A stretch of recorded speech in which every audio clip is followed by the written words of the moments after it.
Well, I mentioned on stage that I won a Tony in 1968, and to actually bookend my life, 55 years between that Tony and this one, that's a kind of arc which even I am somewhat astonished by. I think it's a history-making moment, and probably will never happen again. And he's forgotten the three in between, the three Tonys in between those ones, and his very. No, the thing which I couldn't get over, I was sort of waiting to be interviewed, and it said behind the guy, the 72nd year. And I was thinking, my God, I did the 21st year.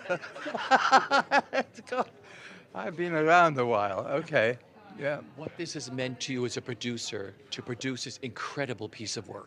Well, Leopoldstadt came into my life 2018, and the world was a very different place. And whilst Tom has written this big, epic, extraordinary piece, obviously we had no idea what was coming at us, and we opened it in London in early 2020, and we all know what happened then. Then we shut it down, but the theatre marquee stayed up throughout the lockdowns in London, and I would go there, a pilgrimage all on my own, empty streets, and sit outside that theatre. And it gave me so much courage, because I'd look at this play and what Tom had written about, and it put everything in perspective. This was a pandemic. It was a bit tricky. A lot of us were suffering, but it wasn't genocide, and it wasn't the Holocaust. And holding that perspective through these last few years has been really mentally important for me.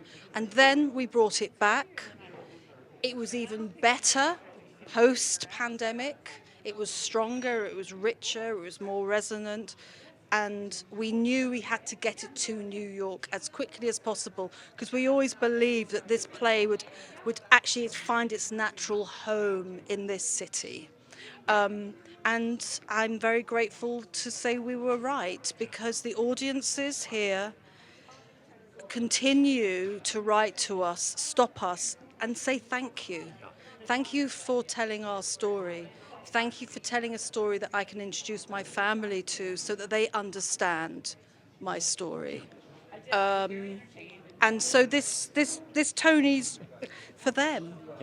Actually, it's for them. It's for obviously everybody involved, but it's for the last 4 years and for the last many decades of people who have suffered.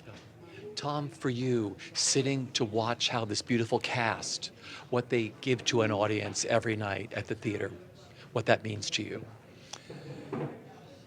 I don't know about other writers, but I'm always slightly in awe of the actors in my plays. I feel very much in their debt.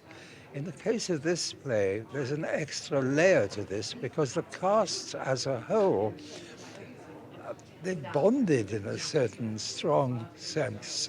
And so one feels one is being represented by the building and everybody in it.